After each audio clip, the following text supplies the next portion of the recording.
So. But that's good that you have that habit.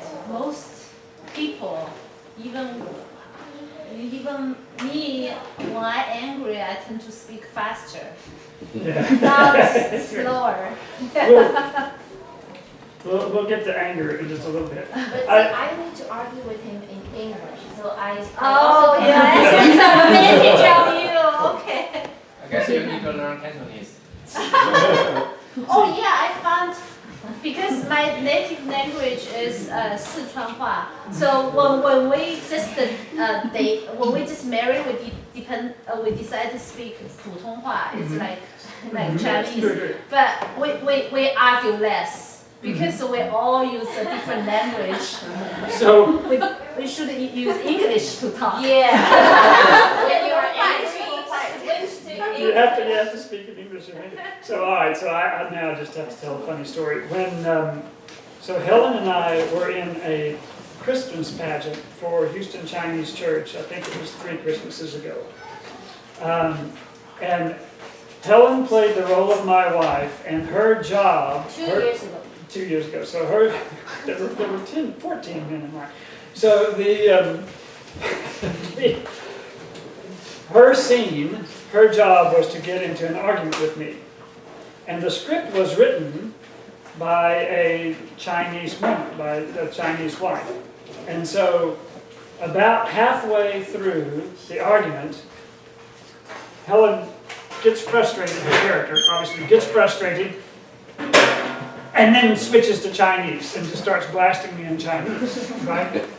And so some friends of ours who are a married couple where the husband is American and the wife, she's Cantonese. They went to watch it, and after it was over, the husband told me, he said, yeah, when Helen switched to Chinese, I was like, oh, it's on now.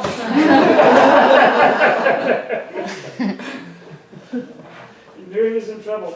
They were like, exactly, that's us. I'm curious if anyone recognizes this quote. It's nothing personal, the men just like him better. What's that? See, American guys, we talk to each other, we can have entire conversations that are just quotes from movies. This is from a movie called Good Morning Vietnam. And the quote looks intrinsically stupid, right? It's nothing personal, the men just like him better. The character who speaks it is a general, just a no-nonsense general. Robin Williams' character is a DJ who's very funny on Armed Forces Radio in Vietnam during the Vietnam War. And the men love his show, it makes them laugh, which they badly need. His immediate superior officer hates him and takes an excuse to kick him off the air. And the replacement is this well-meaning guy, but bless his heart, he can't tell a joke to save his life. It's awful. And so letters pour in from all of the soldiers in the field saying, with varying degrees of rudeness, get rid of this guy. And the general sees the letters and says, well, put him back on the air. The men want him back, I want him back. And when the poor little substitute comes up and complains about being kicked off the air, the general says, it's nothing personal, the men just like him better. Which actually makes perfect sense in context. Because what he means is, this has nothing to do with how I feel about you and Robin Williams. I have a problem, which is that I have a bunch of men who don't want to be here, and a bunch of them are getting killed, and I need their morale to be good, and the solution to my problem is to put him back on the air. It's nothing personal. The men just like him better. And the reason that I thought of it in this connection is that the general says this without any apparent awareness that it's probably going to hurt the guy's feelings to point out that the men like Robin Williams better than him. Because the general is not in relational mode, he's in solution mode, and he's just explaining, no, it's nothing personal, the men just like him better. And the fact that what he's saying probably will hurt the guy's feelings never crosses his mind. Right? And this is, I think, a danger that primarily husbands have. of unintentionally hurting their wives' feelings because most men have to actually concentrate and think about what I'm about to say. Is it actually going to, is it tactful, is it,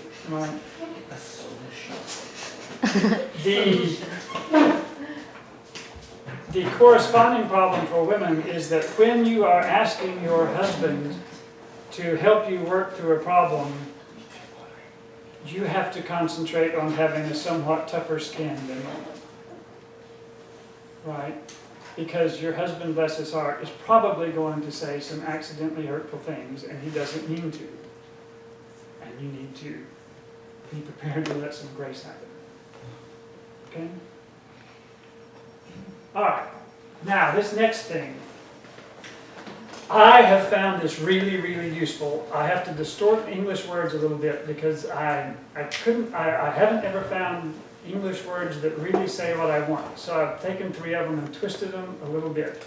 But this is the difference between arguments, debates, and discussion, and it has to do with this true topic of the conversation. So if Helen and I have a big disagreement because I think Donald Trump is awesome, and she thinks that Donald Trump hates China and is an idiot. And so we have this nice long discussion. I am not, by the way, saying that these are our real opinions. I'm not taking political opinions. We can now have 3 types of conversations that appear to be about Donald Trump. Okay? The word bait here, bait is a technical term that people who talk about verbal abuse use this. Verbal abuse, a verbal abuser tends to construct a complex sentence in which there's bait, which is this is what he pretends that he's saying. But the real attack is a presupposition that isn't made explicit. And if you respond to the bait instead of responding to the attack, you have already lost. Because you have not understood that you are being attacked, or you have not understood the way in which you're being attacked. Because there's a pretended topic that is there to distract you while he sticks the knife in. Okay? So we can have 3 conversations, one of which will really be about Donald Trump, and the other 2 will not be. So, I have a question for you guys. If at the end of 2 hours, Helen has proved that I was completely wrong, everything I said was false, she was completely right, okay, who is the winner and who is the loser? Who's the winner and who's the loser? I'm not particularly interested in a right answer here. This is more about just your instinctive response to this. If you weren't having to worry that this might be a trick question, what would be, which one of the 2 of us would you naturally think was the winner and which the loser? Of course, I win, you lose. But that's what always happens. So in other relationships besides ours. No. Helen is always declared the winner. She never really is. Well, usually it says that the person who says the last sentence is the... But the one who lasts the longest is the winner. It's like the person who says the last sentence and making the conclusion, and then is the next winner.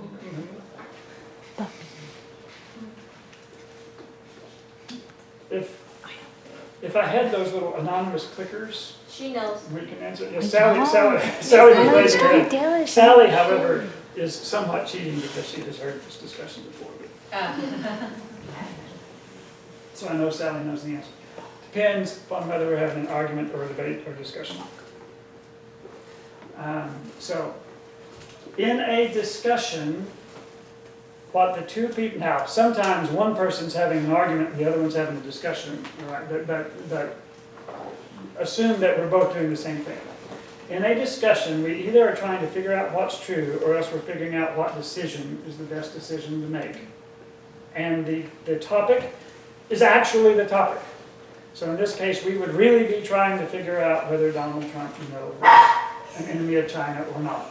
because for some reason, even though it won't make any difference what we think, we want to know. So, if Helen was right all along, at the end of it, she's no better off when she started, but I have learned something, so insofar as there's a winner, it would presumably be me. I'm the one who's better off than I was when I started. Because you learned something from me. Because I learned something. But usually we both learn something, right? So usually we are both winners. Sometimes what we do is we confirm each other's false opinion, in which case we're both losers. But the point is, either we're both winning or we're both losing. It's not a contest. We're on the same team. We are helping each other understand the situation. We are helping each other get to a decision. In an argument, what an argument is about is the two people in an argument, each one is trying to prove that the other person is a jerk. Each person is trying to prove that the other one is morally evil. Each one is trying to prove that the other one needs to apologize. So the topic is just an excuse. Which is why, once you get into an argument, 10 minutes later, you can be talking about something completely different. Right? You know, the same thing keeps going. Every argument winds up going back to, you ruined my wedding. Okay, now I have to tell the story. So one thing, I don't know the extent to which you guys know this, those of you who didn't grow up in America, but one of the things that I think is really wrong with American culture is that American girls are raised from birth to believe that their wedding day has to be the best day of their life, and it's got to be absolutely perfect, right? When two Americans are marrying each other, the men in both families spend the last about a month just trying to hide, you know, because the women go crazy. The stress levels are just off the charts. And if anything at all goes wrong, most of the men, they're like, because they just expect either the bride or her mother is about to go nuts. Don't scare them.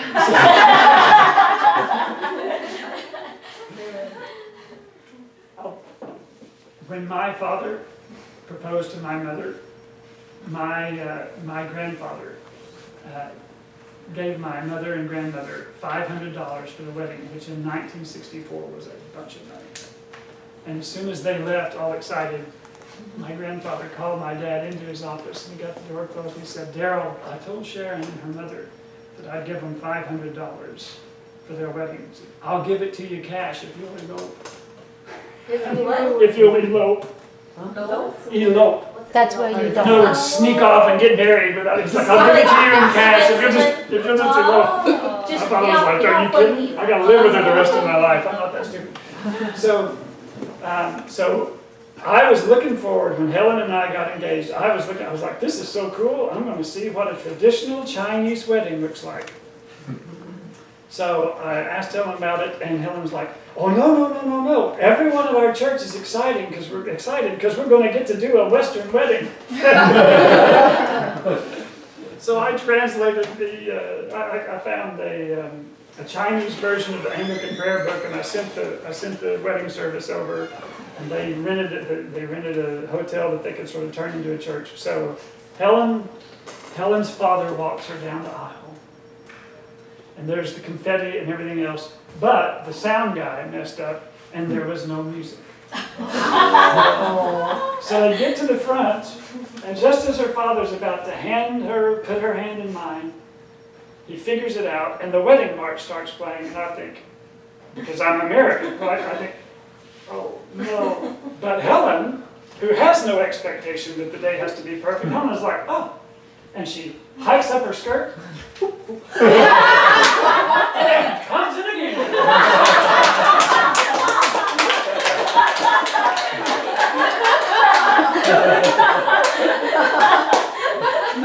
And I thought, "Hey, this wedding may be fun." and it was. We had the great, as soon as the wedding was over, the karaoke started. Chinese style. It was great. It was the best wedding I've ever been to. How many did you have?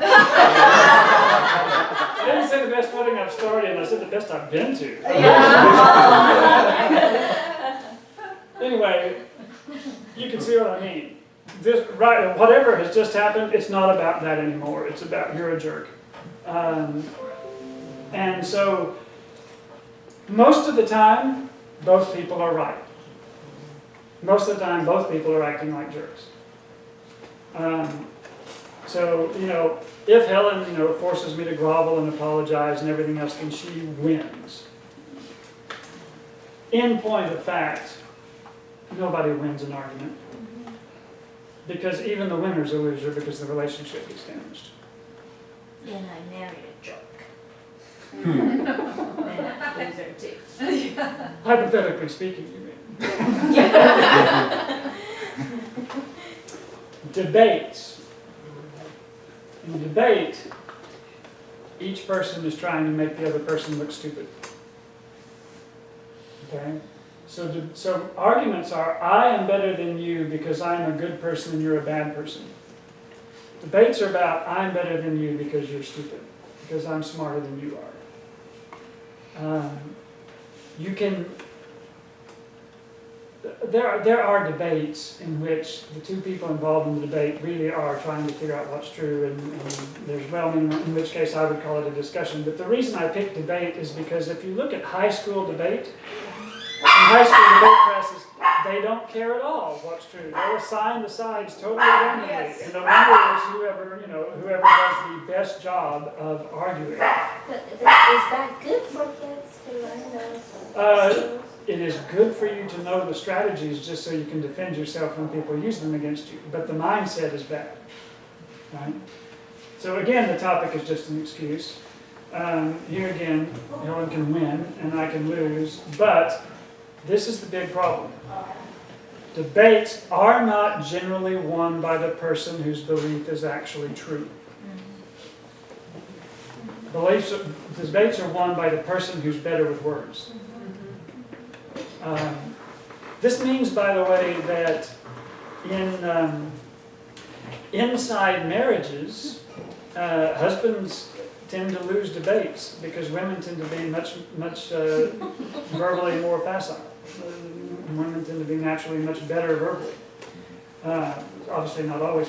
This Greek phrase, this is just for how far back people have recognized this problem. This was one of the charges that was brought against Socrates 400 years before Jesus, was that he was turning the weaker argument, he was making the weaker argument look like the stronger one. Right? And the truth is, most arguments are won by the person who is better at debating. They are won by the person who is better at making people look stupid. You win debates by making it look like the other person is being stupid. So the people who are good at making other people look stupid tend to win the debate. And you know who that hurts the worst? It hurts the guy who won the debate. Because even though the debate is about which one is smarter rather than what view is true, the person who wins the debate usually tells himself that he has just proved that he is right. So even though what he has proved is that he is smarter, as soon as the debate's over, he tells himself, I've proved that I am right. Which means that he gets more arrogant and he gets more locked into his false belief. It is a terrible, terrible thing to be an extremely intelligent person who does not actually know how to think clearly. People who are not very smart can believe some stupid things, but if you want to find people who believe really insane, nutcase things and have talked themselves into believing that it's true, you need to go to a college campus and find a professor. The smarter you are, the more complex arguments you can build to make ever stranger and stranger things to convince yourself that they're really true. And intelligence this is very counterintuitive to most Americans. Intelligence is not only not the same thing as wisdom. Intelligence, generally speaking, is negatively correlated with wisdom. Because wisdom comes, this is a very brief, this is an extremely short class on clear thinking, but wisdom comes from three things. It comes from honesty and humility and experience. Now, if you have honesty and humility, then your intelligence helps you learn very much more quickly from your experience, and it helps you to learn from other people's experience, and in that case, intelligence helps you get to wisdom more quickly. But only if you have honesty and humility. Otherwise, intelligence helps you rationalize your false beliefs more quickly and effectively. And the problem is, that especially in the United States, which grossly overestimates the value of intelligence, intelligence in the United States, I'll put it this way. If I were to take 10,000 people in America and I were to give them a word association test, and say the first thing that comes up in your mind, and I gave them 100 terms, and about the 35th I said Harvard. Do you think that out of those 10,000 people there would be even one that the first word that came to their mind would be humility? But if you're not humble, you're a fool. And so, the smarter you are, the more tempted you are to get into debates, because smart people win most of their debates, and it feels good. But the more you do that, the more you are convincing yourself that the lies you believe are actually true. Okay? So, when we're talking about politics, just think about politics for the last about 4 years. How much of the back and forth talking about American politics do you guys feel like, in your experience, is solution mode, and how much of it is blame mode? 97.5% of Trump is blame mode. It is possible to have discussions about politics privately with people whom you know well and respect, and there's mutual respect. But if you look at what goes on Twitter and Facebook and in the media, I think 97.5 is probably an understatement. Right? I think that's the single biggest thing wrong with our politics at the moment, right? But, yeah, go ahead. I have a funny question. When I heard Trump's the day that he became president, he gave a speech, right? Mm-hmm. Do you think it's blame mode or solution mode? Because he addressed a lot of problems. I don't remember it that well. Oh, okay. To be honest. To be honest, I have found it much more fascinating to watch his tweeting, which is where his tactics play out. He's kind of a freaky genius in that particular respect. Not So stable. for someone, I find fascinating how it is that people talk themselves into believing the things that they believe, and so I found that fascinating since I was about 8. Someday I'll tell you that story. But watching Trump work, Trump completely gets that people's minds are not, in fact, affected pretty much at all by logic. So he uses Twitter because he doesn't need 146. If you're going to make arguments, you would need more than 146 characters. But he doesn't bother with that at all. About 10 years ago, Charles Krauthammer said this, which has held true, I think. Conservatives think liberals are stupid, and liberals think conservatives are evil. If you can do this just as a thought experiment to help you understand the difference that I'm making between debates and arguments. if you spend a week sort of watching, sort of dueling commentators, and so forth, what I think you will see is that neither the conservatives nor the liberals who get put on television, right, to try to draw ratings, neither of them tend to spend much time in solution mode. But the conservatives are debating and the liberals are arguing. And by that I mean that if you watch the conservatives, will try to make the liberals look stupid, while the liberals will call the conservatives all kinds of nasty names. Because the conservatives, neither one is in solution mode, right? And it's not about the politics, it's about I'm better than you are. But the conservatives' habitual line of attack is you people are stupid, and the liberals' conventional line of attack is you people are evil. And if you just watch it happening, you can see that in both cases, it's primarily an attack, it's not a discussion, but it's two different styles of attack. Neither one of them is particularly useful, and you run into them in private life all the time, and smart people tend to prefer debate, but that's just a tendency. But neither one of them is useful. The Bible is very clear that this stuff isn't useful. So, a wife quarreling is a continual dripping of rain. It's better to live in the corner of the housetop than in a house shared with a contentious woman. It's better to live in the desert land. Why it's all women? I am teasing the women. So.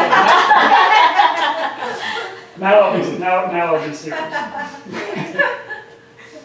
Drive out a scoffer, the strife will go out. Now, in this case, I tried to remember how to pronounce the word for scoffer, and I can't remember it now. I went to trouble to learn it like 4 days ago. What is this? Somebody say this word? 嘲讽者. Thank you. This actually is a pretty good translation. This is a word that's kind of hard to translate in English. A scoffer in Proverbs is somebody who deals with other people either with ridicule or contempt. Debaters tend to be, you're stupid, that tends to be ridicule, or contempt, you're evil, right? You'll notice that this verse does not say, drive out the scoffer and disagreements will cease.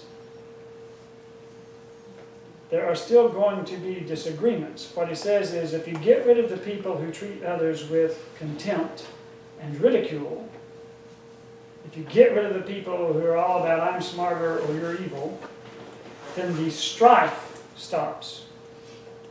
The disagreements are still there, but now the disagreements are something that can be worked through. Right?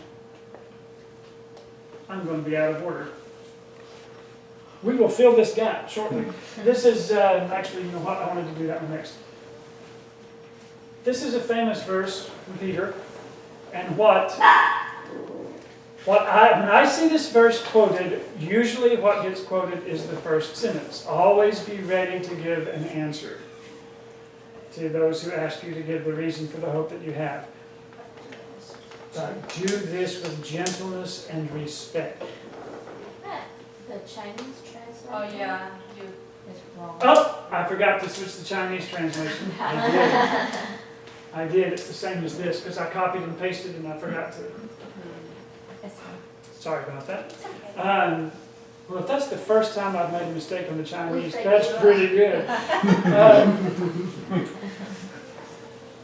Gentleness is one of the fruits of the Spirit, and gentleness in at least American culture is very much undervalued and not even really understood what it is. So gentleness is the desire to not cause someone else pain. It is not weakness, and in fact, you generally have to be quite strong in order to be gentle. And the best illustration of it that I've been able to come up with is if your 2-year-old has a splinter in his foot, which when I was 2, this happened all the time because we ran around barefoot, from March till October. If your child has a splinter in his foot and you're going to have to dig it out with a needle, it's too deep for you to be able to pull it out with tweezers. the traditional Oklahoma way of dealing with that is that it was the mom's job to dig the thing out. And the dad would hold the kid still so that the kid couldn't move, so that there would be as little pain as possible. Right? So it took a lot of strength to hold the kid still, but it was gentle strength, because the whole thing was about, this has to be done, I want it to hurt as little as it can hurt. So what Peter's saying is, be ready to give an answer, but do it with gentleness and respect, which is the antithesis of, let me show you how stupid you are. Let me show you what an evil person you are. So I'll tell a story on myself. I didn't tell this, and it just popped into my mind. You know, Helen has led lots of people to Jesus, and I don't lead very many people to Jesus. But I had a Jewish friend, when I was in college. I had taken the semester off from Princeton. I had tested out of classes, and I was trying to save money. So I was at home working, and my friend called me to tell me that she had become a Christian. And she said, and I wanted to thank you, because you're the biggest reason I became a Christian.